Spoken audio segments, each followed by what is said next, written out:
Va a Luisa.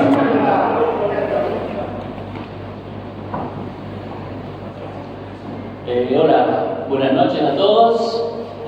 Bienvenidos a una nueva experiencia MBC, como la llamamos nosotros. Soy reiterativo en esto, pero saben que estos eventos lo hacemos para devolverle a ustedes esa confianza que depositan en nosotros a lo largo del año. Y somos unos convencidos que para hacer buenos negocios, primero tenemos que generar buenas relaciones. Entonces nos gusta aprovechar estos momentos para compartirlos juntos, pasar un buen momento. Y sin duda que después de cada experiencia MBC se lleven algo a sus casas más de con lo que vinieron. Así que en primer lugar, agradecerle a todos ustedes, a los más de 650 productores que hoy están confiando en nosotros. En parte son ustedes, en mucha otra parte son los que confían todo el año y no pudieron venir. Así que el primer agradecimiento es para todos ustedes. En segundo lugar, quiero agradecer a dos personas que nos acompañan esta noche. Primero agradecerles por aceptar la invitación, a Víctor Tonelli, ya amigo de la casa, a David Miazo también, porque tenerlos ellos hoy acá, sin duda que genera mucho valor a un evento como estos y nos van a nutrir de mucha información que en estos momentos nos va a venir muy bien. Así que gracias a ellos también. En tercer lugar, el agradecimiento que hago siempre, y en este momento lo voy a hacer como un agradecimiento y unas felicitaciones, y es a todo el equipo de trabajo del Grupo MBC. Hoy somos cerca de 80 personas las que conformamos el grupo, y la verdad que me enorgullece ser parte de este grupo. Estamos con constante crecimiento, con constantes cambios, y en cada desafío el equipo se nota más sólido, más firme, y con más ganas de seguir encarando los desafíos respectivos. Así que les voy a pedir un fuerte aplauso para todo el equipo de trabajo.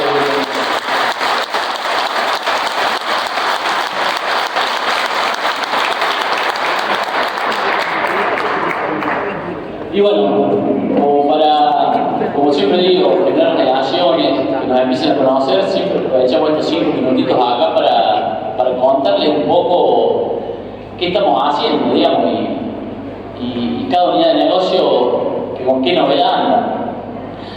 En la unidad de negocio ganadería, como veían ahí en el video, que se compone por la guachera experimental, es la que utilizamos para desarrollar nuestros productos para ternero. Y ya este año es el segundo año que empezamos a cerrar ciclo de ternero. Este año van a pasar unos 700 terneros como guachera, que eso se van a vender todo como encarnada entre los 200 y 220 kilos. Y ya es el segundo año que empezamos a recabar información de la guachera. Así que eso sin duda que es el gran valor agregado que tenemos a la unidad de negocio ganadera. Y lo que es el filo y el campo está planteado para generar una recría de campo y una terminación al filo. El esquema es generar 100 kilos en el campo, 100 kilos en el corral y estar saliendo con un gordo de 380, 390 kilos. Que este año, ahora 2 meses, empezaron a salir las primeras jaulas de gordo, así que también ya estamos recabando datos e información, que es lo que más nos interesa. Y un poco la novedad de esta unidad de negocio, como los muchachos no pueden quedarse quietos y siempre van un poquito más, después de un par de inversiones en infraestructura, hace un poco más de una semana que se caravaneó toda la hacienda en el campo. Hoy se está girando con unos 600 animales en el campo. Se caravaneó toda la hacienda con la caravana nueva electrónica.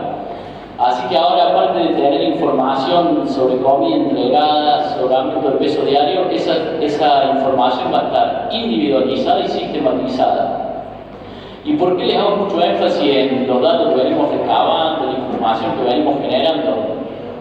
Porque la idea de esta unidad de negocio es generar información productiva, hacer pruebas, medir, para después brindársela a ustedes. De eso se trata la información que estamos generando en la unidad de negocio de ganadería. Así creemos que a partir del año que viene ya vamos a empezar a poder mostrarles información ya en comparación con años anteriores. Y bueno, ya vamos a terminar sacando un ciclo completo de recría y terminación individualizado por el animal. Así que eso es un poco en qué anda la unidad de negocio de ganadería. La segunda unidad de negocio es MBC Bio. MBC Bio es la planta que está instalada en La Tradosa. Hoy estamos procesando entre 1000 y 1100 toneladas de soja. Así que sin duda creemos que con los costos logísticos que hay hoy en día, la distancia que hay a puerto, somos un gran aliado estratégico, le llamamos nosotros el productor a la hora de comercializar su cereal, de vender su soja. Así que no duden en acercarse a los comerciales, los encargos de compra y consultar condiciones. Un poco el planteo de unificar todas las unidades de negocio y manejarnos como grupo, es empezar a generar un poco eso que ya están viendo de bonificaciones cruzadas, de que nos venden el cereal, de que nos consignan la vaca, le podemos vender la nutrición, y que todo eso genere un círculo virtuoso y que genere más bonificaciones, más beneficios para el productor. Sin duda que las dos palabras que siempre utilizamos en MBC Bio fue calidad y servicio. Y ese es el foco nuestro de esa unidad de negocio, porque hoy en día por ahí se escucha mucho que la speller es un commodity y que todos los spellers son iguales, pero nosotros estamos convencidos que no todos los spellers son iguales. Por eso nosotros apuntamos mucho a la calidad y al servicio.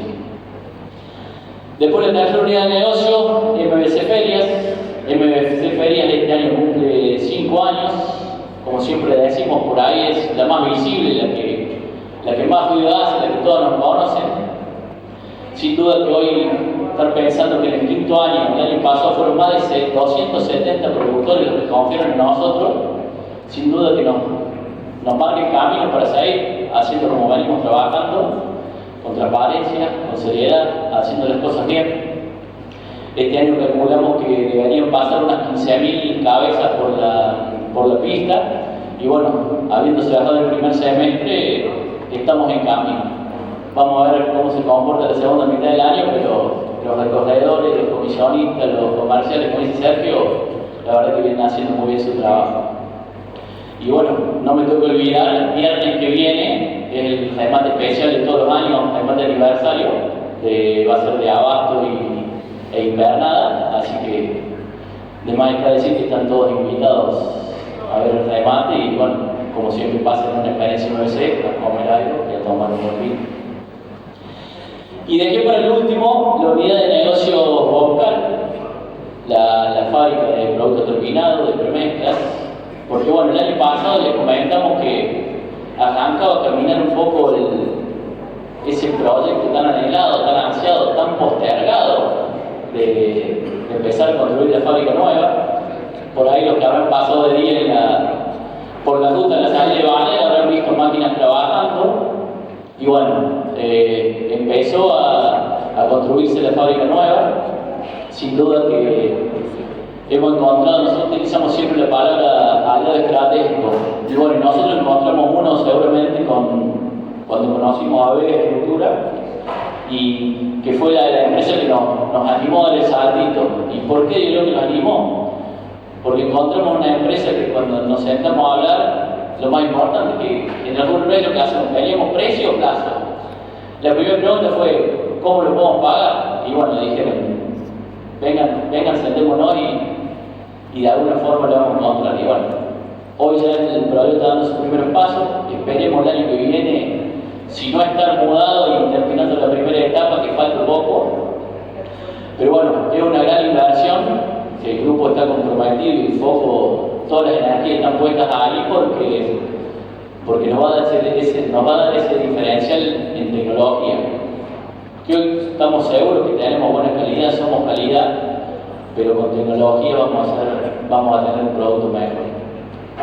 Así que bueno, de más está también agradecer a las empresas que desde el día 1 nos están acompañando, como Bertanco, Nomonesi, bueno, como Christian Hansen, Fibro, y me voy a olvidar de algunas seguramente, pero bueno, desde el día 1, como siempre el nombre de la palabra, voy a ser reiterativo, alianza estratégica, siempre nos gustó apoyarnos y generar relaciones con empresas del primer nombre, y sin duda que eso son lo que nos trajo hasta hoy. Así que bueno, no le voy a tomar más tiempo, creo que vamos a lo importante de escuchar las personas que saben. Muchas gracias de nuevo. Como siempre digo, en toda experiencia MBC nunca va a faltar un buen vino, así que escuchemos un poco a las personas lo que tengan para decirnos y después disfruten de una buena comida, un buen vino y muchas gracias nuevamente.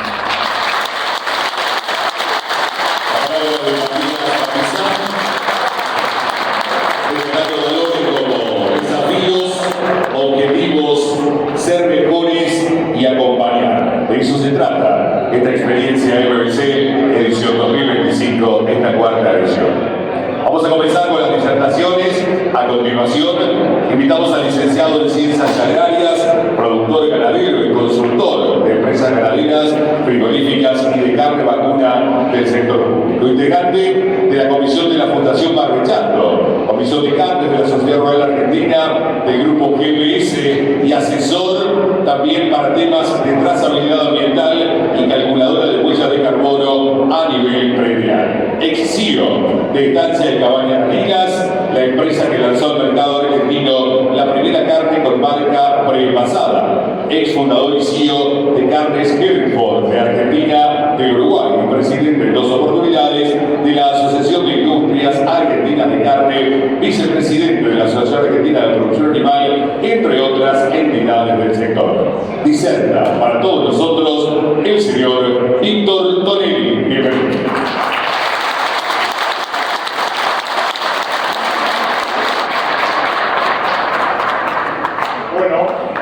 Buenas noches, una vez más en Baliaria, un verdadero placer de estar con mucha gente amiga, con esa calidez que lo caracteriza. Así que bueno, espero que les resulte útil a lo que les quiero contar, transmitir. Para mí ya el hecho de estar acá es un verdadero placer y debo confesarles que superar la expectativa de audiencia está completo, así que muchas gracias por venir. La intención, cuando tengamos la presentación, la intención de la charla es básicamente orientar la misma a lo que es el escenario. ¿Qué tenemos hoy en el mundo? ¿Qué está pasando? ¿Cuáles son las demandas? ¿Qué está ocurriendo con el negocio? ¿Hacia dónde vamos? ¿Cuáles son nuestras oportunidades? ¿Cuáles son nuestros desafíos? En un momento que claramente la Argentina está emprendiendo un camino que hasta ahora los que ya tenemos algunos años y pocos pelos, pocas veces vimos. No digo que nunca, pero pocas veces vimos. Una propuesta distinta, a mí me entusiasma, a otros no, y es claro, estamos en un camino que hay que recorrer. Pero sí les diría que al menos nos ofrece un camino de previsibilidad. La palabra previsibilidad en la ganadería es casi un condicionante absoluto a que se puedan hacer o no inversiones, cambios, mejoras, etcétera, etcétera. Un negocio que requiere que las decisiones de hoy, de mañana, nos haga esperar 2 o 3 años, depende de qué negocio estemos, para tener resultados. Por lo tanto, las decisiones de hoy las tenemos que estar pensando con qué pasará en el 2026 o en el 2027 o 2028. Bueno, y mi enfoque en la charla está tratando de ponerle ese horizonte. No tanto el mercado de mañana, no tanto qué pasó hoy a la mañana en Cañuelas o qué pasó, no sé, en cualquier otro país. En esa línea yo les diría tratar de marcar lo que para mí son los puntos de este nuevo escenario, de nuevo mirando al mundo, ¿no? El mundo, ahora que parece que salimos del cabotaje y tenemos posibilidad de hacer vuelos más largos, cuando digo vuelos no solamente aéreos, sino también culturales, yo les diría, lo primero que tengo para contarles es que el mercado mundial de carnes no deja de crecer año tras año batiendo récords. Nada nuevo, pero probablemente bastante impactante, porque hasta ahora nuestro horizonte terminaba en la frontera de la Argentina. Y hoy decimos aquí, empezamos a hablar de Singapur, de Malasia, de Indonesia, de países árabes, de Emiratos, que no sabíamos ni siquiera que consumían carne vacuna, ni siquiera cuánto consumían, y qué calidad consumían, y qué tanto interés tenían en la demanda.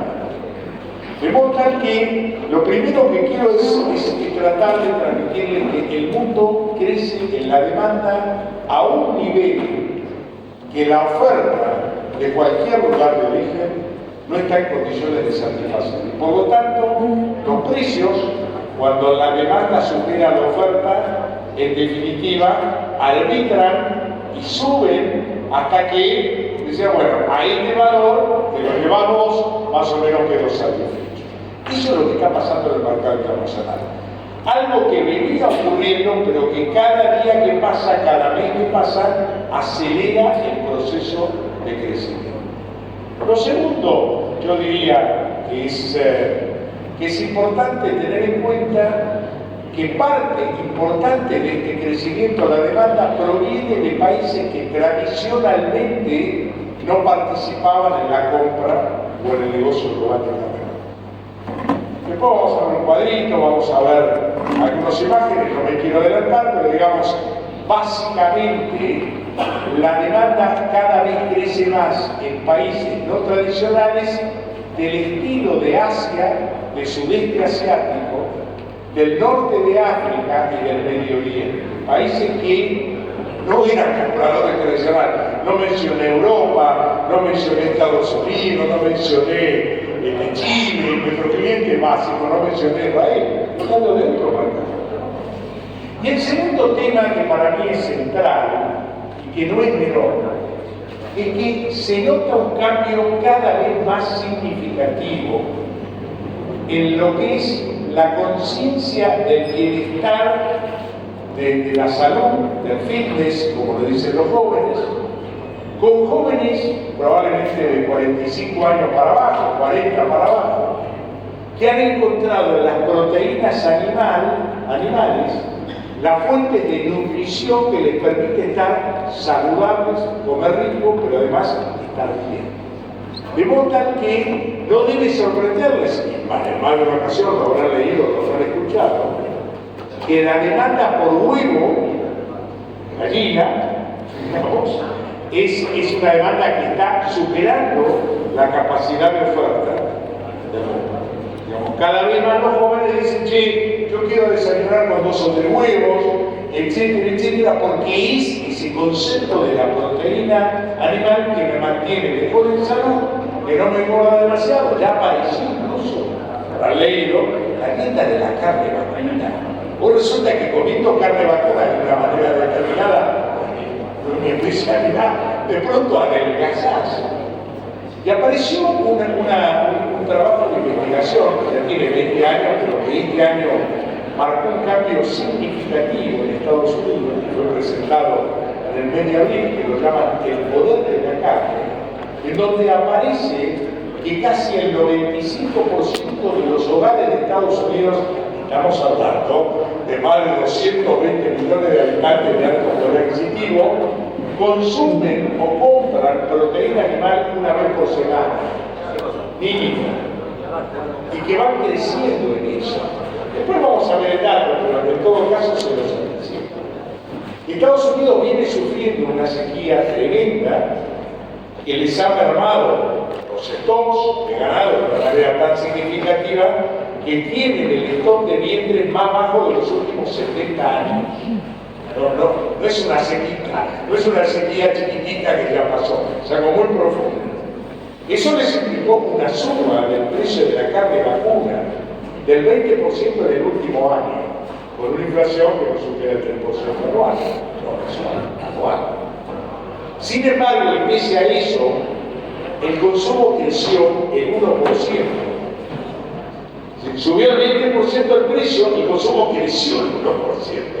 Por supuesto, importando una cantidad cada vez más grande de carne de terceros países para poder suplir esa demanda creciente. Hubo Estados Unidos, porque es más o menos conocido, que más que menos o pudo viajar o pudo tener noticias de lo que está ocurriendo en ese lugar. De modo tal que yo diría, a mí me parece que si no llegó, está llegando el fin de los productos multiprocesados vegetales sin carne. ¿Se acuerdan que nos volvieron locos? Si esta charla lo hubiéramos tenido 15 años atrás, la primera o segunda pregunta hubiera sido: ¿y qué piensa usted de la competencia de las hamburguesas veganas? Yo le hubiera dicho: no le veo mucho futuro, pero bienvenido a la falta de alimentos, ¿no? O le dirían: están en terapia intensiva, la que no cerró o quebró está camino a ello. Ahora, no es que me alegre porque a otro no le vaya bien, me alegro porque esto ha ocurrido, porque se vuelve a revalorizar la proteína animal natural. Y ahí estamos. Yo no quiero tapar mucho acá, pero sí decirles que junto con esta revalorización se van como fortaleciendo algunas demandas que tienen que ver con la sustentabilidad ambiental, que tienen que ver con la bioseguridad de los alimentos después del COVID, es un antes y un después respecto de la seguridad que quieren tener los consumidores del mundo respecto de alimentos o cualquier otro factor que pudiera afectarles de una manera extrema, en este caso su salud o el bienestar de sus familias, temas vinculados con la garantía de los procesos y el conocimiento de lo que ocurre para que ese alimento que llega a su hogar haya tenido procedimientos que no solamente tengan que ver con su salud o que no le genere algún tipo de enfermedad, sino con lo que se llama responsabilidad empresaria. ¿Qué quiere decir responsabilidad empresaria? Hacer las cosas bien y hacer las cosas que digo que hago, sin mentir. Por eso, el año pasado pasamos casi un año debatiendo, a mi gusto, exagerada y poco positiva o fértil, el tema de la trazabilidad. Pero lo discutimos ya, yo diría, de manera casi hostil en algún momento. A mí me llegaron a decir que estaban sobrados o pagados por las caravaneras. Y yo digo: qué poca visión, qué poca comprensión de para qué sirve la trazabilidad, o en todo caso, no estábamos debatiendo la trazabilidad, ni siquiera. Estábamos debatiendo si pasábamos de una caravana que había que leerla, lo llamamos analógica, pero que había que leerla, a una que directamente tenía un chip que a través del bastón que acabamos de mencionar, uno podía leerla y a partir de esa información electrónica capturar una cantidad tremenda de información para nuestro uso y también para garantizar los procesos desde que nace el animal hasta que va a faena, y también incluyendo la primera etapa de la faena. Y no con esto quiero volver al debate, lo que quiero decir es: tenemos que comprender que el consumidor del mundo, que es el que ahora va a mandar y cada vez más y va a definir nuestro futuro, exige determinadas planteos y condiciones y atributos mínimos. Y no me puedo enojar si Europa me pide que mi carne o mi cuero provenga de campos que no tuvieron deforestación ilegal. No me puedo enojar. Tengo que decir: sí, yo lo puedo probar. Yo tengo información, yo tengo argumentos, yo tengo trazabilidad, que la puedo asegurar. Y quiero que cuando vayas a la góndola compre la mía y no la del vecino que también no tiene esos mecanismos de salud. Entonces, yo digo, darle vuelta a aquello que nos enoja y mirarlo desde el lado positivo, que lejos de ser un problema, mírenlo como una enorme oportunidad de diferenciación.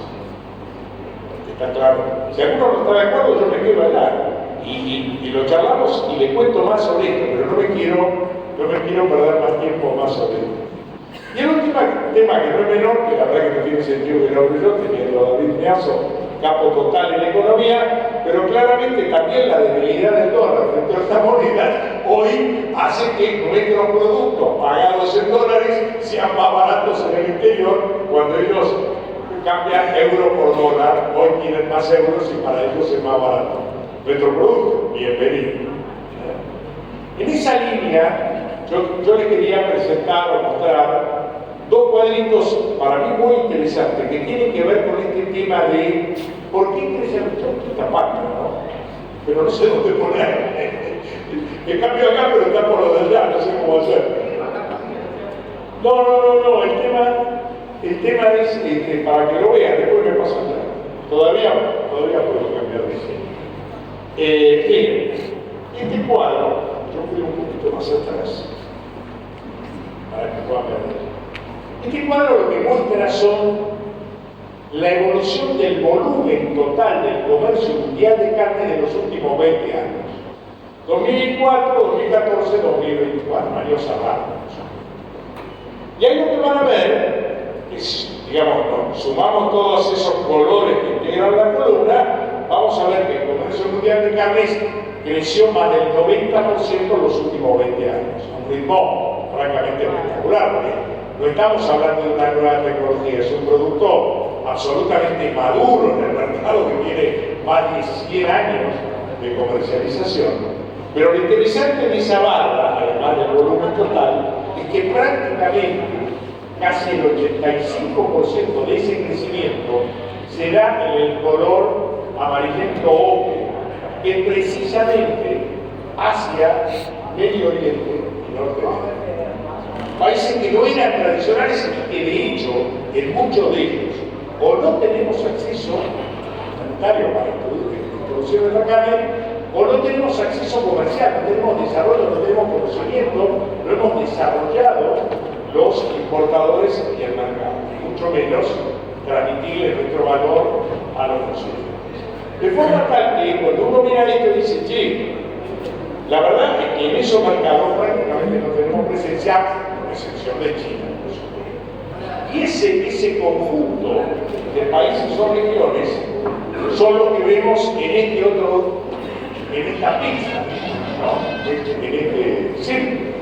Y ahí van a ver que de ese conjunto que hoy representa 2/3 partes de la demanda mundial, genuina y bien paga, China representa el 40%, no es todo China. Pero empiezan a aparecer Japón y Corea, a los que no tenemos acceso todavía, tenemos un frigorífico en la Patagonia, no sé cómo le va a ir con levantada la barrera, muy bien, pero que prácticamente no tiene novillos de la calidad. Acá estaba de alguna manera haciendo una especie, no vale la pena que pongamos la presentación, porque ya se sabe. El punto es, ¿cómo hacemos para que el potencial crecimiento que viene de la mano de más kilos por cabeza, que viene de la mano de mejores tasas de destete, que no tengo duda que van en camino de crecimiento y capaz que en el 2035, en lugar de producir 3.200.000 toneladas, estamos en 4 millones, 9.500.000, y todo ese crecimiento hay que buscarlo fuera. De modo tal que todo el esfuerzo que debamos hacer para consolidar lo que los mercados externos no demanden y que hagan que el consumidor de esos países saque el billetito y agarre nuestra carne, no la de Australia, de Estados Unidos o la de cualquier otro continente. Es que hay que hacer las cosas bien, en serio, trabajar para eso. Y acá sí, de hacer una pequeña queja. Nos pasamos discutiendo temas que no tienen la trascendencia que creemos que tiene. Y en lugar de agarrar la autopista, andamos en calecita. Dimos 20 vueltas, bajamos y estamos en el mismo lugar. Un año debatiendo trazabilidad. Un año debatiendo si hay que vacunar o no vacunarse. La vacuna es cara o es barata. Ahora discutimos si hay que poner 850 pesos por cada animal que va a faena. Peso, dije, lo dije dólares. 30 centavos de dólar, 40, 50, lo que ustedes quieran, por animal faenado para que el PCBA pueda trabajar y desarrollar mercados externos. Y nos pasamos discutiendo censo de los árboles, muchachos, discúlpenle, el mundo quiere carne, nosotros tenemos carne, hay que tipificarla, hay que evaluar esa calidad genética que tenemos y decir que ¿querés carne con marmoreo? Estándar Australia 1.9, más de 5, yo te la puedo dar, pero la tengo que medir. Ahora viene ese debate, todavía no está, ya va a llegar. ya va a llegar. Ahora queremos debatir, queremos imponer aquello que miramos el mundo con un poquito más de luz larga, decimos, che, tenemos buena carne, pero no la tengo estandarizada, no la tengo tipificada. ¿Con qué mecanismo serio le digo al chino que mi carne es igual o mejor que la del otro? ¿Por qué? Porque lo digo yo, porque tengo fama, si le estoy matando vaca de conocer. Yo quiero decirle al chino, che, ¿le gusta la carne por vaporeo? La mía tiene un punto más a la realidad, pero la tengo que medir, y así todo lo que viene. Entonces, y por esto ya lo dejo, porque si no, lo veo aburrido. Lo que quiero decirles es ese escenario extraordinariamente bueno. No solo de hoy, sino de lo que viene a nivel internacional. Precios que no soñábamos hace unos años atrás, unos meses tal vez, atrás, en términos internacionales. Demandas que de alguna manera exigen determinadas cosas a las que tenemos que darle respuesta, porque lo podemos hacer, tenemos la información y tenemos la capacidad para hacerlo. Entonces, mi último punto es, escenario extraordinariamente bueno para la ganadería. Si les parece que estos precios son altos, esperen a ver lo que viene y dejando de andar en cabecita y agarrarlo de todo. Muchas gracias.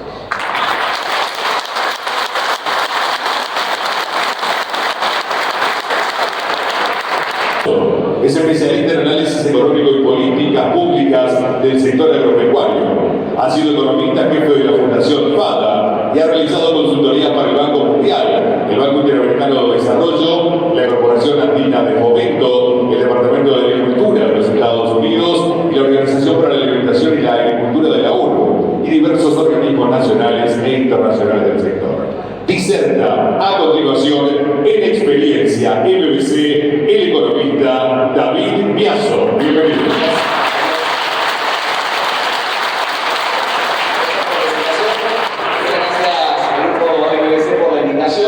Y creo que lo dijeron en la breve biografía que Víctor fue campeón argentino de remo, así que un aplauso también para David.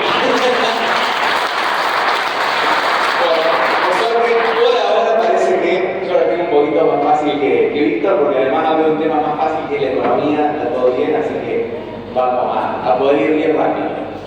Bueno, vamos a tratar de hablar un poquito de la economía y después tratar de bajar un poquito qué significa esta macro para las actividades agropecuarias, como la ganadería. También vamos a hablar un poquito de la agricultura, ¿no? No nos vamos a meter como en ganadería como Víctor, sino tratar de leer de esta nueva macro, de estas nuevas variables que podemos tratar de interpretar para nuestros negocios de interés. El modelo económico que está aplicando el gobierno tiene tres partes que el equipo económico del gobierno ha tratado de explicar más de una vez. La famosa ancla fiscal, esto es tener equilibrio fiscal, lo tratar de lograr superávit. ¿Por qué se usa la palabra ancla? Porque con los precios volando, el dólar volando, es parecido a un barco a la deriva y hay que de alguna manera anclarlo para dejarlo quieto, para que los precios dejen de volar, para que el dólar deje de volar, hay que tratar de anclarlo. Por eso se usa esa expresión de ancla. Entonces tenemos el ancla fiscal, el ancla monetaria, que la cuestión monetaria es hija de la cuestión fiscal, porque el profundo déficit fiscal, además de financiarse con una gran presión tributaria, eso incluso no alcanzaba, sino que había que financiarlo con emisión monetaria, ¿no? Entonces, la segunda cuestión es el ancla monetaria y la tercera cuestión, el ancla cambiaria, ¿no? También como mecanismo de anclar las expectativas y los precios. Entonces, de alguna manera, esa discusión de dólar atrasado, dólar no atrasado, toda esa discusión, en realidad también tiene su origen en que buscó ser usado como un mecanismo para poder anclar los precios principalmente. En lo fiscal, partimos del déficit, se aplicó la motosierra, que se sigue aplicando, se logra un superávit y en algún momento eso va a permitir bajar impuestos. Acá hago referencia a la ansiedad que por ahí genera derecho de exportación para el sector en particular. En el caso del sector monetario no me voy a meter en varias cuestiones, pero han tenido distintas fases y básicamente hay tres cuestiones centrales en estas distintas fases. La primera fue sacarle al Banco Central lo que se llamaron los pasivos remunerados. Como el Banco Central, para financiar el déficit, había emitido un montón de pesos y esos pesos van contra los precios y contra el dólar, ¿qué hacía el Banco Central? Trataba de sacar esos pesos del mercado para reducir la presión y para poder sacar esos pesos del mercado tenía que dar interés. Es lo que en su momento fueron las LEVAX, después fueron las LELIX, el gobierno el año pasado las convirtió en las LEFI y justo esta semana terminan de desaparecer. Es decir, sacarle de alguna manera la mochila al Banco Central que estaba obligado a seguir emitiendo para pagar por todos esos pesos que había emitido en el pasado y había tratado de estabilizar. Entonces, eso es un punto importante, solucionarle parte de los pasivos. Pensemos en una empresa, ¿no? Los pesos que emite el Banco Central es un cheque, ¿no? Un cheque al contador. De hecho, en algún momento decía páguese al portador, ¿no? Cuando nació la moneda. Entonces, quitarle los pasivos, con el acuerdo con el FMI, tratar de sumarle algunos activos, ¿no? Entonces pensé una empresa quebrada. ¿Qué le toca hacer? Meterle plata y sacarle las deudas, ¿no? Convocatoria de acreedores, bueno. Esas dos cuestiones. Y la tercera, una tasa real positiva, que después la sufrimos, después lo vamos a hablar, pero esto es que la tasa de interés sea mayor a la inflación. Esto es que no se te licúen las deudas, por ejemplo. Entonces, esos tres puntos como cuestiones centrales del tema monetario y el cambiario que vimos. La devaluación de diciembre, apenas entró el gobierno, un fuerte proceso de apreciación cambiaria que prácticamente duró todo el 24, y ahora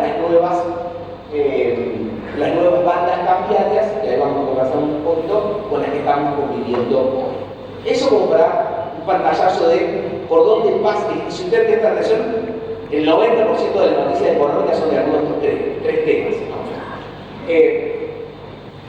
¿Cómo viene este modelo económico en términos de los objetivos que estaba buscando, en términos de estas anclas? Y traje esto que seguramente de la segunda fila para atrás no se ve, pero lo presentó hace poquito el vicepresidente del Banco Central, por eso me pareció interesante traerlo como para decir lo que está mostrando el gobierno de sus resultados de su modelo.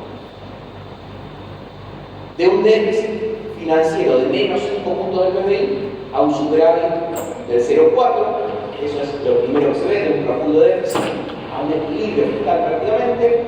Esto de los pasivos remunerados del Banco Central, de pasar de representar 3 veces la base monetaria, es decir, los pesos, 3 veces el circulante de pesos era los pasivos que tenía el Banco Central, a 0, y la brecha cambiaria desde hasta 150% que llegamos a alcanzar, hoy a 0 desde la salida de 0, ¿no? Como algunos el avance, un poco la muestra de esas 3 anclas.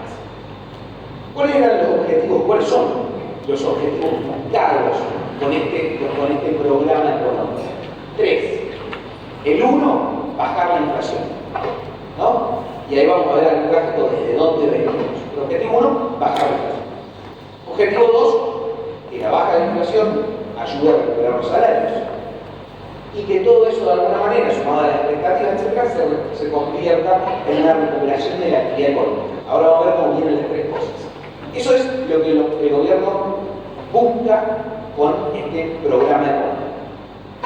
Pero, al usar sobre todo la tercera ancla, el ancla cambiaria, tiene un daño colateral o un efecto colateral, que es que el tipo de cambio se aprecia y eso termina generando un deterioro del saldo comercial. Importaciones, más servicios, más asesoramiento, más turismo, que es el tema que se ha estado conversando esta última semana a medida que fueron saliendo los datos y uno encendió algunas alarmas. Entonces, se buscan las 3 cosas de arriba con algún efecto no buscado, pero lógico, por las anclas que se eligieron, con el efecto de abajo. Vamos a ver cómo viene eso. Inflación, perdón.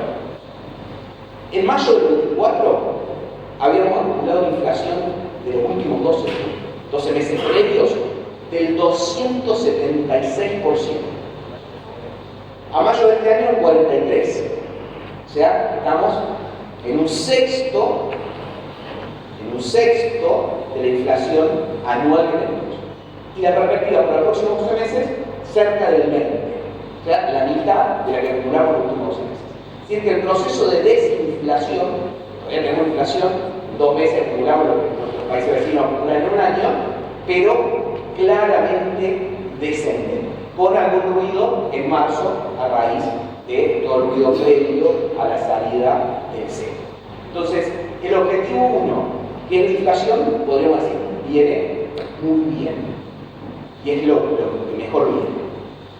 Salarios, principalmente por 2 razones. Una, porque venían del subsuelo. Los salarios perdieron poder adquisitivo entre marzo del 18 y marzo del 24. Durante 6 años seguidos, con algunas idas y vueltas al medio, perdieron poder adquisitivo los salarios. Desde marzo del año pasado vienen recuperándose. ¿Cuánto? 20% se vienen recuperando. O sea que desde los salarios el objetivo también se viene cumpliendo. Más lento de lo que la gente preferiría, seguramente, sobre todo por venir de un subsuelo, pero con una tendencia clara, ahí con una pausa de nuevo en marzo por el alto nivel de inflación, pero ya con estos meses de nuevo en el 2, por debajo del 2 del mes pasado, este mes, la semana que viene vamos a conocer la inflación de junio, también se queda por debajo del 2, vuelve a crecer positivamente. Entonces, inflación bien, salarios bastante bien, más lento de lo que nos gustaría, pero bastante bien.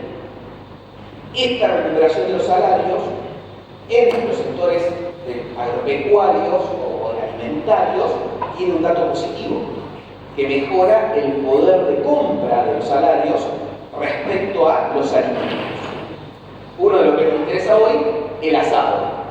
Hace un año el salario podía comprar 111 kilos de asado, hoy puede comprar 130, mejoró 16, que está medido con el RISTE, que había son asalariados, privados, formales, pero mejoró 17% en el último año el poder de compra del salario expresado en asado.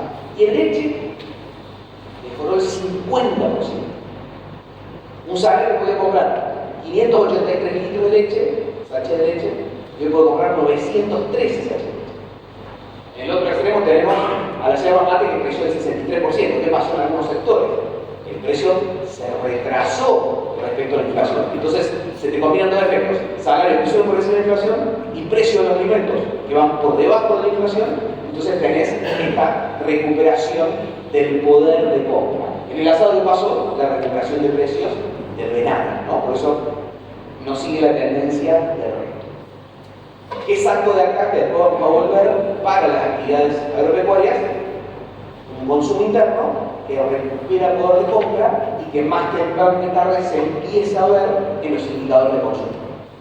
Ya vimos consumo de lácteos respecto a la primera parte del año pasado, muy baja, pero creciendo a 2 dígitos, consumo per cápita de carne creciendo, ventas en supermercados en términos reales creciendo, digamos, se empieza a ver cómo, de nuevo, en el subsuelo, todo el consumo de alimentos empieza a recuperar, y eso también es positivo para la leche y para la carne, son temas de interés acá.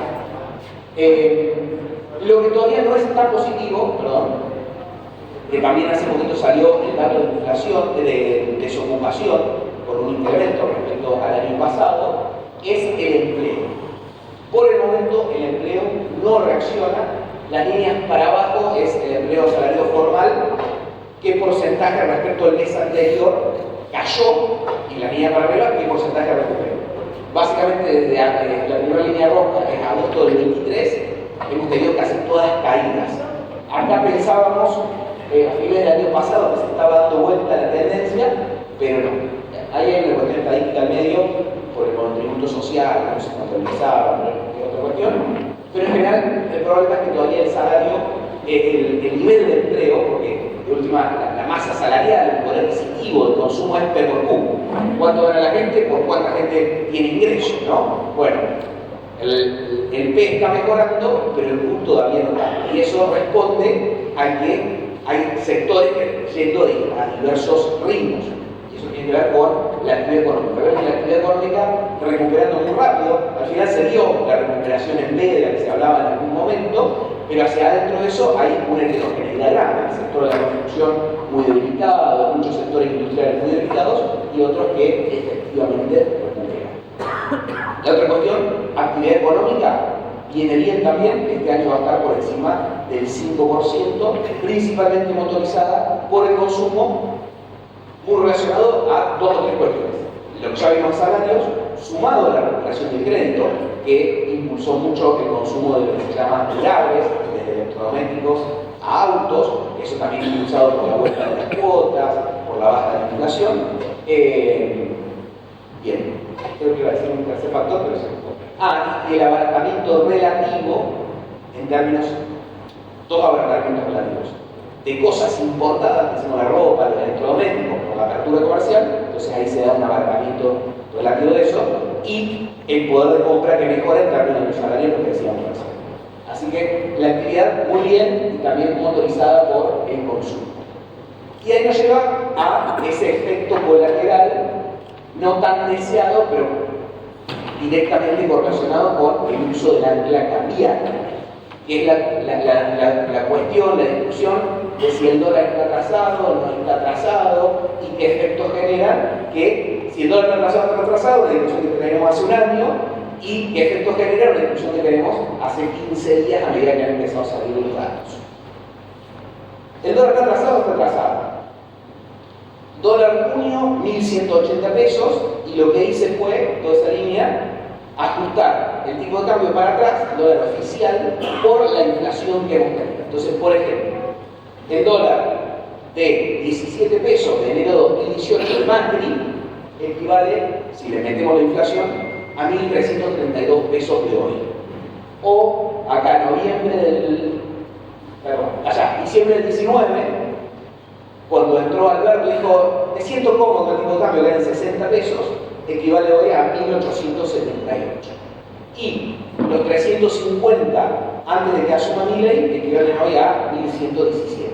Simplemente como para poner en una curva dónde está el tipo de cambio hoy, y si lo miramos desde esa perspectiva, efectivamente está bajo. Un análisis un poquito más completo, este otro gráfico que sigue, que es un poquito menos intuitivo que este otro que les traje, por eso se los traje después, que es el índice de tipo de cambio real multilateral, donde nos comparamos contra todos nuestros principales socios comerciales y sus inflaciones, ya no tenemos en cuenta solo la nuestra. Ese índice, la semana pasada, cuando subió un poco el tipo de cambio, nos daba 83. En la convertibilidad, en el año 98, antes del efecto caipirinha, daba 82,77, por poner un ejemplo, ¿no? O, esto es cuando se va a Cristina en Macri, 74. Más allá del número particular, vemos que estamos en los menores niveles de tipo de cambio real multilateral de las últimas 3 décadas, ¿no? Entonces, eso genera alguna duda entre los economistas, es decir, che, ¿el dólar está alto o está bajo? En términos históricos está en los menores niveles. O sea que podemos decir efectivamente el dólar está bajo. ¿Qué genera un tipo de cambio bajo? ¿Qué impacto genera? Y en Argentina lo conocemos perfecto porque hemos tenido atrasos cambiarios montones de veces. De hecho, creo que tenemos más atrasos cambiarios que los cambios reales en la historia. Y generan 4 impactos de libro. Más importaciones, tipo de cambio bajo, se abaratan las importaciones de los productos que todo el mundo empieza a importar más, sobre todo si eso se combina con el proceso de apertura comercial como tenemos hoy. Porque otro de los procesos, el atraso cambiario de Massa y Alberto o el de Cristina, convivieron con secos importadores. Hoy no. Entonces se convierten en más importaciones de bienes. Las exportaciones de algunos sectores empiezan a resentirse por la competitividad. Bueno, de cambio más bajo, por ahí no les da la rentabilidad. Entonces se resienten las exportaciones. El déficit turístico empieza a crecer y hay más demanda por atesoramiento. Para que ustedes se vean, el mes pasado, las personas humanas, como se dice ahora, demandaron $2.400 millones por atesoramiento. $2.400 millones. Eso es la exportación de trigo el mes pasado. Está bien que después hay un rubro, qué sé yo, pero gran parte de eso es demanda de las personas que no podían comprar y ahora pueden comprar y a un precio bajo. Entonces, eso es lo que pasó siempre, no nada nuevo. ¿Cuál es la apuesta del gobierno? Porque esto lo saben perfectamente, ¿no? Se lo estoy revelando yo. La apuesta es las inversiones, hay varios deals ya presentados, son varios miles de millones de dólares, principalmente para energía y minería, y que todas las proyecciones dan que van a generar en X cantidad de años una exportación equivalente e incluso superior a lo que genera el agua. Entonces, el gobierno te dice, sí, todo esto es cierto, pero esta vez va a ser diferente porque la economía, de manera estructural, genera más dólares de la que generaba en algunos periodos anteriores cuando vimos el tipo de cambio bajo que explotó. De hecho, es cierto, en el 2015, o por ahí, tuvimos un déficit energético de cerca de 10.000 millones de dólares. Y ahora tenemos un gráfico. Hay realidad adentro de esa apuesta, ¿no? Y que se combina, que esto sí no sucedió en los últimos 25 años, con una menor oferta de pesos, con el ancla monetaria. O sea, sí efectivamente empiezas a tener más dólares, pero no tenés más pesos que te fraccionen esos dólares. Aunque también es cierto que venís de un desequilibrio tan profundo que tenés montones de pesos acumulados que ya emitiste antes, ¿no? Si bien ahora no emitiste. Pero esa es la apuesta del gobierno para decir, esta vez, este tipo de cambio bajo sí se va a poder sostener. Si me preguntan a mí, hay un problema de timing, ¿no? Esto va a suceder en el futuro y esto ya sucedió y está sucediendo hoy. Y ahí es cuando se genera algún ruido cambiario como lo que hemos visto estas últimas 2 semanas. Por ejemplo, saldo comercial, simplemente para darles el dato. Esto es mayo. Exportaciones crecieron el 7,4% anual. Importaciones crecieron el 29%. Y eso viene pasando todos los meses. La tendencia, ¿no? Turismo. Este año vamos a tener un déficit de entre 8 y 10.000 millones de dólares. ¿Cuánto es eso? La exportación de maíz son 7.300 y la de trigo 2.700. Se va a montar entre todo el maíz y capaz que el maíz del trigo de déficit líquido. O sea, perfecto, la realidad que a mí me encanta. Yo soy el primero que genera déficit turístico. En los primeros 5 meses del año se fueron del país 9,4 millones de personas. Una de cada 5. Una de cada 5 personas. Y ese es el déficit turístico. O sea. Pero bueno, es de manual, digamos, el tipo de cambio bajo. Y el que de esta sala haya tenido la oportunidad de viajar, más de una vez se preguntó, che, ¿qué cara está Argentina? Cuando se sentó a comer, cuando vio un bife en una góndola del supermercado, cuando vio una leche en una góndola del supermercado. Es la realidad, es lo que está pasando. No, acá la compliqué, no lo veo. Bueno, y el problema es que las hojas peronistas, ¿no? En realidad, ¿qué pasa con las hojas para abajo?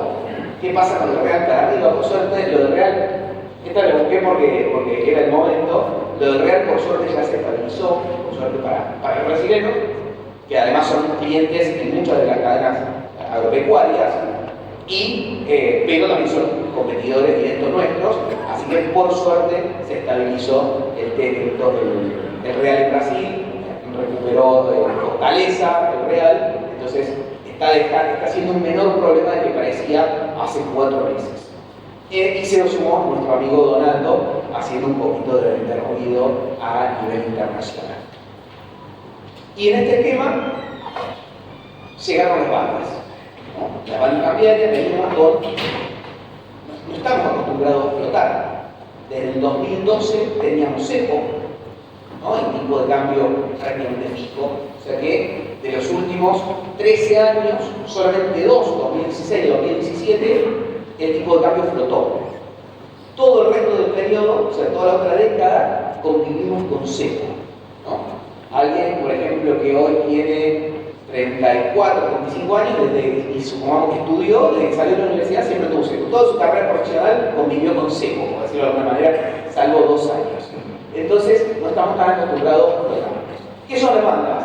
Una base 1000, un techo de 1400, que va subiendo todos los meses un 1% mensual, donde el Banco Central se compromete a no intervenir ahí en medio y solamente a vender y a comprar abajo, más o menos. Y al medio solamente puede actuar sobre los pesos. Sube la tasa de interés, la baja, sube los encajes, lo baja y de esa manera regula la cantidad de pesos, pero no toca la cantidad de dólares, por decirlo de algún modo. Esta banda va a ir fluctuando. Es lógico que el mercado trate de ir llevándola al medio. ¿Por qué? Porque si se va hacia abajo de la banda, todo el mundo lo percibe como barato, porque ya sabemos cuál es el piso. Entonces, si se va acercando al piso, se empieza a percibir como barato. Y ahí es que empieza a pasar. Y el que estaba haciendo tasa se pasa de hacer tasa a dólar. El importador se apura a pagar porque el dólar está bajo. El exportador no quiere exportar porque el dólar está bajo. Entonces, eso lo hace volver a la media. Y lo mismo puede llegar a pasar si se acerca a 1400. El exportador empieza a tener más incentivos, el importador empieza a tener incentivos a no pagar, a no importar. El que estaba dolarizado dice, che, pero ahora una tasa del 35%, si da 1400 me cierra, a 1100 no. Entonces se empiezan a dar dinámicas de la flotación que no estamos acostumbrados, que en general, en el mediano, van a tender a llevarlo a cerca de la media. Obviamente después de la inflación, etc., esa media la van a actualizar. Yo acá dentro les digo ahora, para dejar una especulación en particular, hoy el piso de la banda ya no es 1000, sino es 1200, fáctico. ¿Por qué? Pues si el tipo de cambio se asentó sobre los 1200, mayo y junio, creo que te da cosa, que son los 2 meses de mayor nivel de exportaciones en el año, listo, ese ya va a ser el piso, de ahí para arriba. O sea que 1200 es el nuevo piso para que todos tengamos en la cabeza. ¿Por qué digo esto? El agro representa el 80% de las exportaciones netas del país. El 60% de las brutas y el 80% de las netas. Y de lo que liquida el sector exportador de granos, durante todo el año, el grueso lo liquida en abril, mayo, junio y julio. ¿No? Ese es el promedio de 2014-2010. De 10 años, 11. ¿Cómo liquidó, de lo que liquidó durante todo el año, en qué momento? Obviamente tiene total lógica con la cosecha gruesa. Y después de diciembre de enero con la cosecha fina. ¿No? Tiene una lógica tópica. Acá lo que yo digo es, si acá que es el pico, que además este año, acá lo traigo, fue pico adicional, acá, perdón, fue pico prácticamente histórico si lo juntamos con el precio de la soja. Estos son los mayo y junio también de los últimos 10 años. Y acá vemos los últimos, también son pico. Bueno, si de ahí el pico también no bajó, de acá en adelante va a estar complicado que baje. Es por eso que yo, por ejemplo, pensaba que iban a solo mantener la baja de mucha exportación. Yo apostaba por eso. Todavía no pierdo la esperanza que Milei lo vaya a la época del Palermo diario, no pierdo la esperanza. Pero yo más allá de la esperanza por trabajar más con el sector, qué sé yo, miraba esto. Y a ver, los tipos van a sacar un incentivo a que el sector que exporta, que genera los dólares, venda y después el exportador liquide en el momento del año que menos dólares ingresan y encima hay elecciones y encima tenemos blanda de flotación. Desde lo cambiario a mí no me cierra. No sé si tendrán algunas bajo el manga preparado, pero la verdad que no me cierra. De hecho, el gobierno anterior, ¿cuándo puso los famosos dólares soja? En agosto y septiembre, ahí lo inventó. ¿Por qué? ¿Por qué agosto y septiembre? ¿Por qué cuando necesito los dólares? ¿No? Entonces, la verdad que yo no jugaba a que las prorrogaban, por lo visto me equivoqué, por ahora, vamos, de muchas menos 20 días, y vamos a ver. Ya que estoy hablando de esto, hicimos un cálculo, 1.000 millones de dólares fue el costo fiscal de la baja de derecho de exportación. ¿No? ¿Cuánto dejó de percibir el Estado Nacional por derecho de exportación por esa baja durante estos 5 meses, del 7 de enero a fines de junio? 1.000 millones de dólares que se explican 83% por complejo soja y 12% por complejo maíz. Por eso también prorrogaron sin problema trigo y cebada, porque no significa tanto. Y un dato curioso es, curioso, ya lo habrán leído por ahí, en junio del año pasado, que teníamos un año climáticamente normal, con precios normales, los exportadores declararon 2 millones de toneladas de complejo soja. ¿Cuánto declararon en junio de este año? 13,6 millones de toneladas.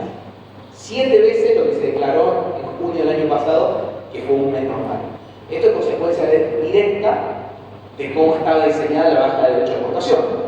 Podían los exportadores declarar para cualquier momento del año, julio, agosto, septiembre, octubre, siempre y cuando ingresaran el 95% de las divisas, de los dólares, a los 15 días de declarar.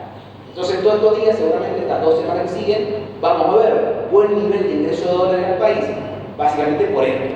Parte de eso ingresó junio, que fue récord, y vamos a ver un julio extra récord por ese motivo.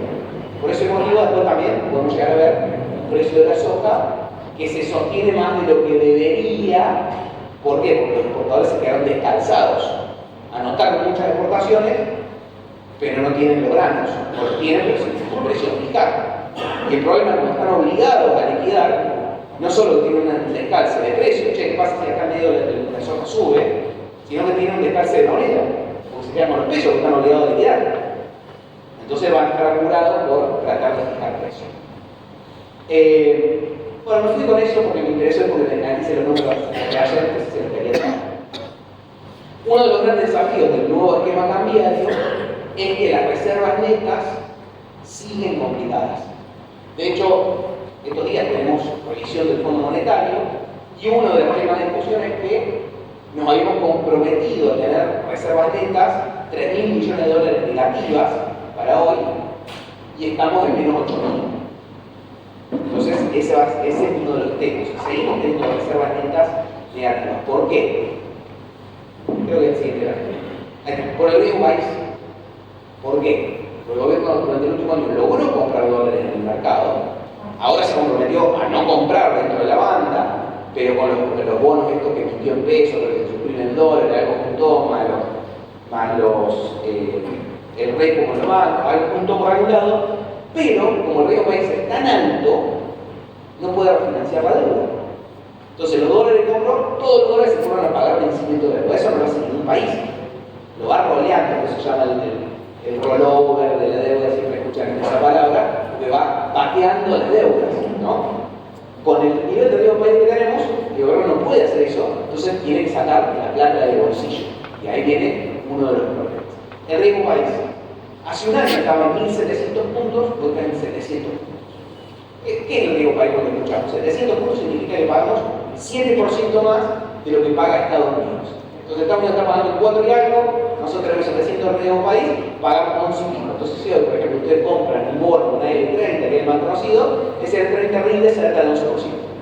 Eso significa el riesgo país. ¿A qué nivel tendría que estar el riesgo país si la tasa de cambio sigue cerca del 4?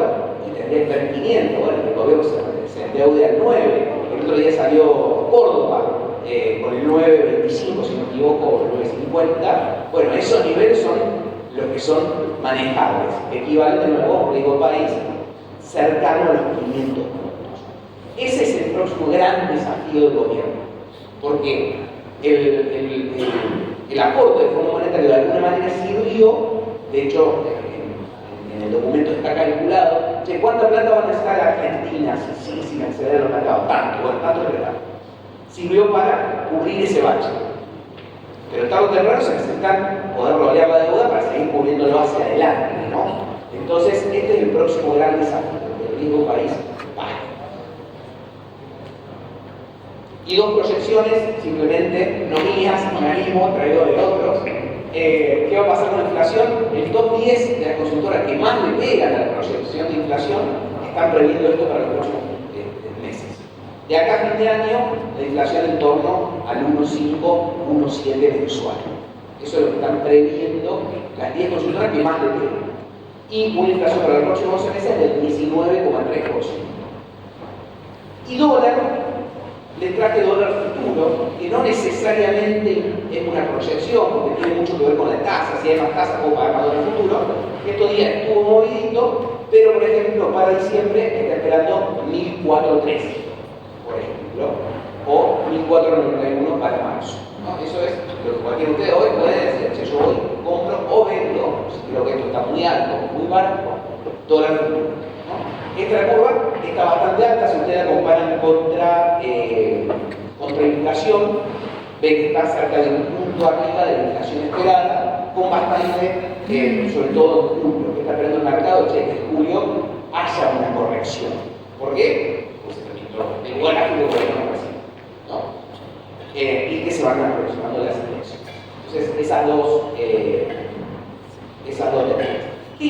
significa? ¿Cuál es mi lectura de todo esto que les acabo de contar para nuestras actividades?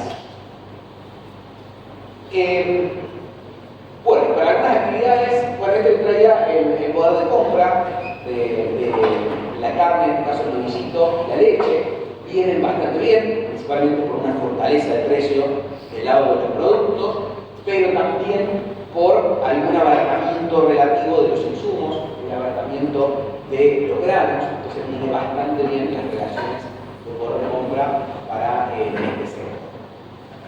Una consecuencia de lo que mostramos por ejemplo, el tipo de cambio bajo de la recepción cambiaria, el gráfico era lindo, yo era de verde a rojo, pero quedó así, es que, y ustedes en la zona, por estar lejos de los puertos, o los clientes de los chicos de MBC, de Santiago, son los que más lo sienten, que es, por ejemplo, los fletes.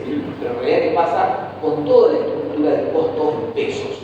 El flete, las labores, los sueldos, la estructura, todo eso en dólares empieza a crecer. ¿Y por qué empieza a crecer? Simplemente por una cuestión de apreciación cambiaria, ¿no? Si miramos un sueldo en dólares, hoy es prácticamente el triple de lo que era a finales del 23, ¿no? Entonces pasa eso. Por ejemplo, con el maíz, hoy se necesita 30% más maíz para pagar un flete de lo que se necesitó en el promedio de los últimos 5 años. Bueno, simplemente un indicio de la consecuencia de este tipo de cambio bajo. Entonces, ¿qué podemos esperar? Para que todo el componente en peso de la estructura de costos crezca o se mantenga alto en dólares, ¿no?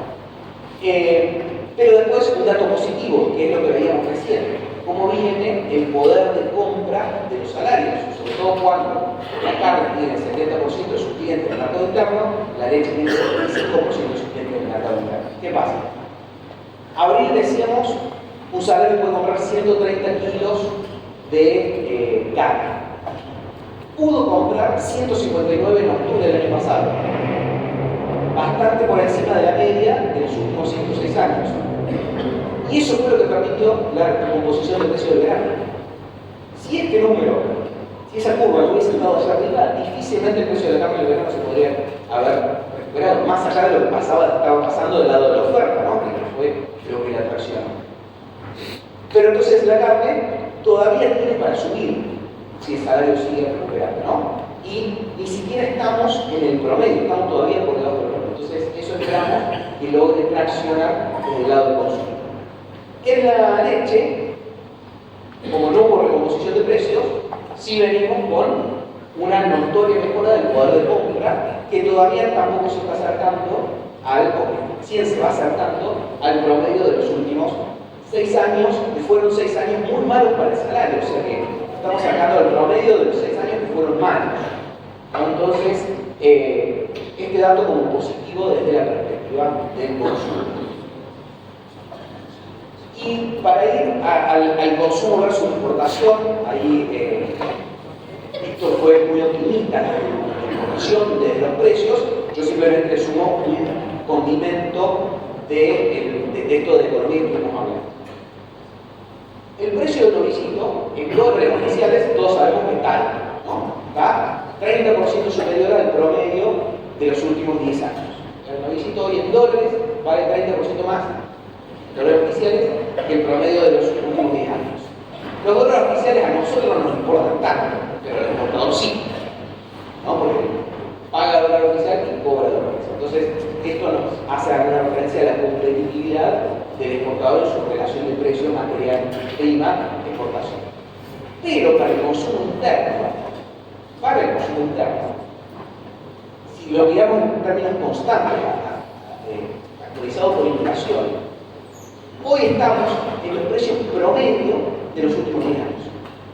¿Qué quiero decir con esto? La carne está en el promedio de lo que costó en términos reales durante los últimos 10 años para la población, pero está 30% más caro para la exportación.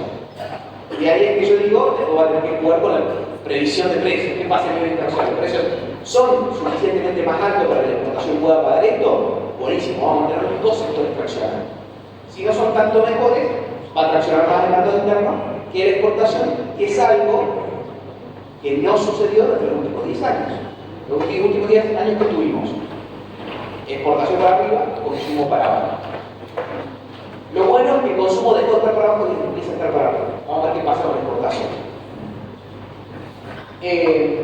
Bueno, y estos dólares MEP, que por ahí es lo que más les importa a ustedes, tanto el vientre como el carnero, también muy por encima en dólares MEP del promedio, ¿por qué? Porque no tenemos brecha. En gran parte de ese periodo tuvimos brecha. Entonces, hoy un vientre vale 60% más en dólares de verdad de lo que valió en el promedio de los últimos 5 años. Y lo mismo pasa con el carnero, ¿no? Entonces, ahí sí estamos en un valor bastante superior. Y voy cerrando. Otra consecuencia, simplemente un dato, son las importaciones de alimentos. Acá vemos de los alimentos seleccionados cómo viene 2025 entre enero y abril. Viene que ha sido fuerte, entonces vamos a ir escuchando algunos sectores, como porcinos, por ejemplo, que hoy las importaciones están 90% arriba de lo que estuvieron en el promedio de todos estos años, quejarse un poco por las importaciones de alimentos porque viene presionando.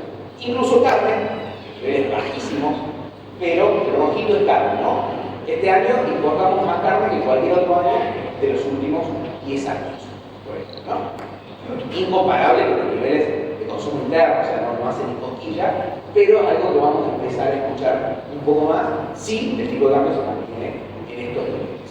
Y para cerrar, simplemente una lectura final. ¿Cómo veo yo los impactos del modelo económico en la agricultura? ¿Cómo lo veo? Precio. En principio, más allá de lo que suceda a nivel internacional, bajo por tipo de cambio. Si el tipo de cambio no va hacia arriba, yo creo que no se va a disparar. Se puede mover un poco estos próximos 3 meses, por lo que veíamos de la estacionalidad, porque se acercan las elecciones, se puede mover un poco estos 3 meses, pero no es que se va a disparar a ningún lado. Pero en general los precios de la agricultura es lo que vimos todos los últimos años, precios en pesos que pierden el poder de comprar contra todo el resto, el tipo de cambio bajo, eventualmente alguna mejora por baja derecho de exportación. Yo decía, por lo que espero que de mínima se prorrogue y eventualmente algo más. Para no extenderme mucho, en los costos, algunas bajas, como hemos visto en insumos por toda la normalización del comercio exterior, eso es positivo. Los costos en pesos que suben por la apreciación cambiaria que teníamos por el flete.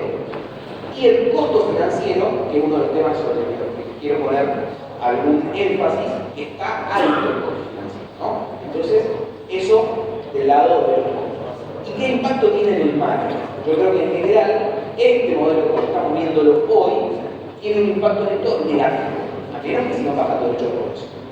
Simplemente por esto, ¿no? Costos e ingresos que van a distintos.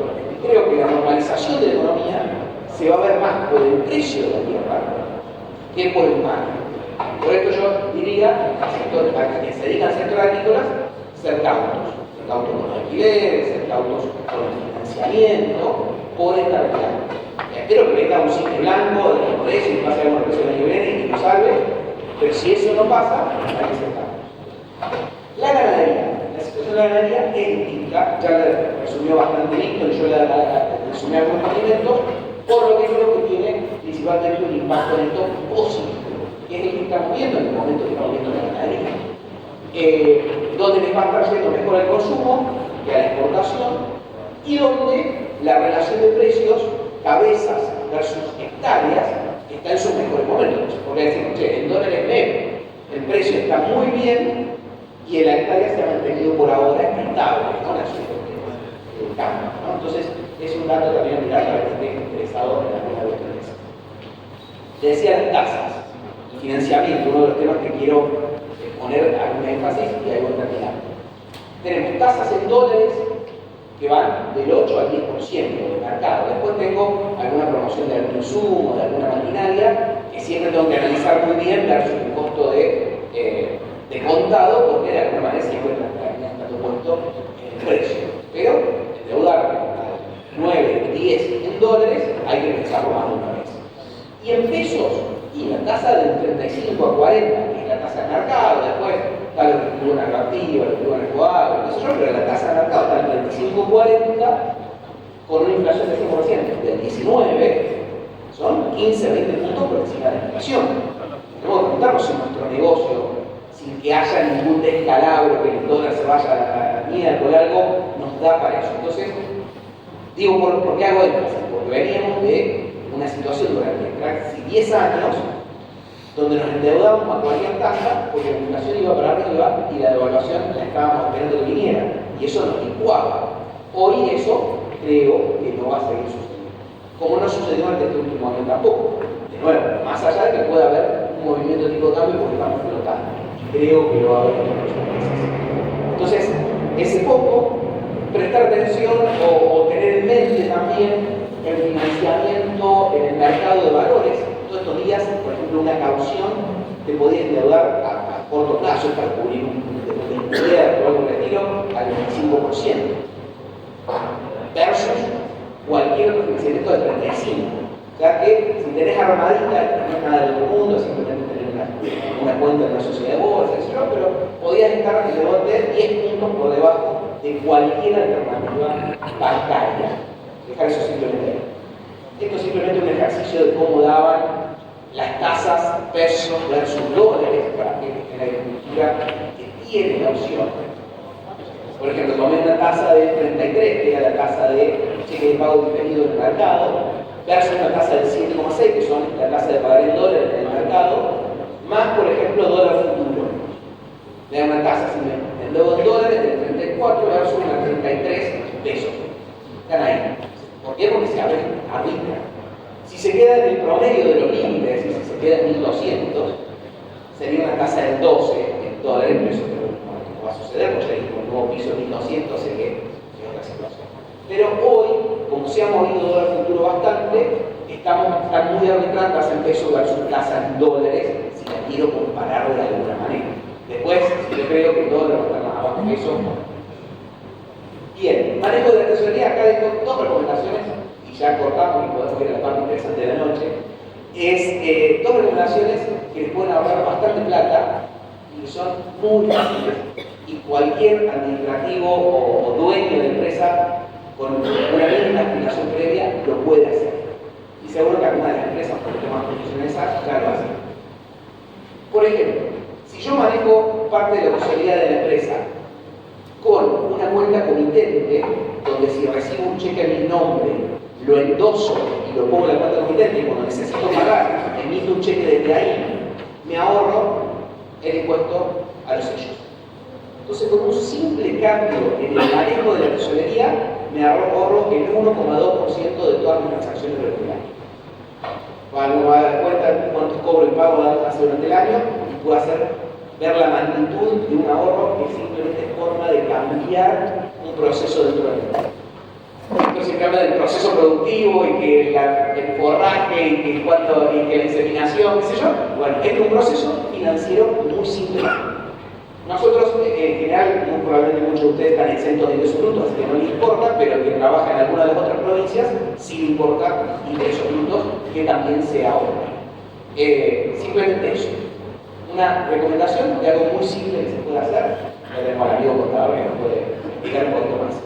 Después, manejar los excedentes en pesos de la empresa en fondos comunes de inversión versus manejarlos en LECAPs, que tienen la misma inmediatez. Tengo 10 puntos de tasa por año. Entonces ustedes dicen, che, yo realmente tengo tanta plata puesta en un fondo. Bueno, hacer el 10% eso al año. Simplemente por cómo la manejo. Nada más. Yo te estoy diciendo invertir en alcohol, en Bitcoin. Simplemente cómo manejo la tesorería durante el año. 10 puntos de diferencia por manejarla simplemente con un fondo, porque es súper fácil, versus con un LECAP, y una vez que la aprendes, es súper fácil manejar. No hay nada del otro mundo. Y las SGR, que seguramente muchos de ustedes las escucharon por el lado de obtener un aval para financiarte más barato, tienen el lado B, que son los socios protectores, que aportan dinero, que son los que ponen el fondo de garantía. ¿Para qué lo ponen? Porque vos lo que pones ahí lo contabilizás como un gasto y podés no pagar nada de ganancias. Así que incluso si tenés buenos contadores que te hacen pagar poco de ganancias, hay una alternativa en la que podés terminar pagando nada y esa plata que pusiste ahí se invierte. Es lo mismo que vos invertirías de manera personal. De hecho, se pueden armar carteras personalizadas en ese sentido. Así que simplemente son simples recomendaciones de instrumentos que son muy simples de utilizar y les pueden ahorrar bastantes dólares en el año. Y cierro con algo de... ¿Estoy el pasado o es mi sensación? ¿No? ¿Está bien? Bueno. Entonces cierro con 2 o 3 cositas del mercado de armas, que estos días obviamente estamos todos viendo qué pasa con el precio, con el tema de los derechos de exportación, etc. Bueno, previo a que no esté más la baja de derechos de exportación, veníamos recomendando mucho en mi consultora hacer el paso. Que no venda soja ahora, vende soja futuro, forward, que siempre están muy alineados, a noviembre, porque le hacen una diferencia. Y si necesitas plata, financiate, porque esa diferencia te paga el costo de financiación. Hoy, post subo de retenciones, en soja eso sigue siendo así. Por ejemplo, hoy cerró soja inmediato $256. 15 dólares menos la semana pasada. Que en pesos no lo vimos tanto, bajó de 3.20 a 3.15, porque el dólar subió 50 mangos. ¿No? Entonces en pesos, no pasa nada con el precio, sí, bajó 15 dólares, para tener en cuenta.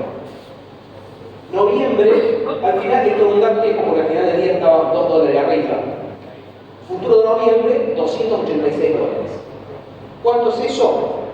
11% en 5 meses. 11% en 5 meses, o sea, más del 20 y pico anualizado. Digo esto para compararlo contra un costo de financiamiento.